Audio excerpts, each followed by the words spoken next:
Né le 22 novembre 1902 en Picardie, Philippe de Hautecloque est issu d'une vieille famille aristocratique picarde. Adolescent lors de la Première Guerre mondiale, il connaît les misères et les deuils de cette guerre et aussi les joies de la victoire de 1918. Avant ses 20 ans, il décide de consacrer sa vie à son pays en choisissant la carrière des armes, une tradition chez sa famille. Leclerc est l'officier le plus représentatif de la France libre en lutte contre l'Allemagne nazie. Il entre dans l'histoire de France le 2 mars 1941. En mai 1940, Philippe de Hautecloque, capitaine d'état-major à la 4e division d'infanterie, combat sur le front belge. Prisonnier à 2 reprises, il s'évade à chaque fois, puis traverse toute la France à bicyclette.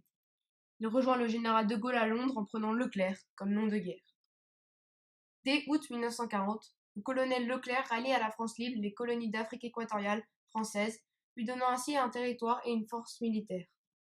Le 1er mars 1941, avec 400 hommes montés sur 60 véhicules et après une chevauchée de plus de 1500 km dans le désert, Leclerc s'empare de l'oasis de Koufra, symbole de la puissance italienne en Afrique.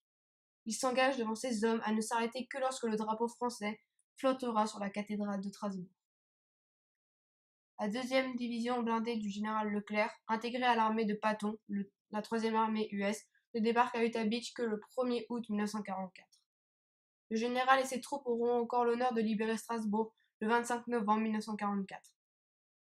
Le 5 mai 1945, les troupes de Leclerc s'emparent du repère d'Hitler à Berchtesgaden. 2 jours plus tard, l'Allemagne capitule. Il signe le 2 septembre 1945, à bord du cuirassé Missouri, la capitulation du Japon. Leclerc est envoyé après la guerre en Indochine pour rétablir l'autorité française sur cette colonie.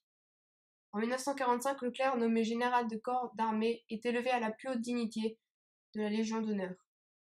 Le 28 novembre 1947, au cours du vol aérien qui l'amenait d'Oran à Colombe-Béchar pour une inspection, son avion pris dans un vent de sable s'écrase au sol et prend feu. Il n'y a pas de survivants. Le général Leclerc trouve la mort.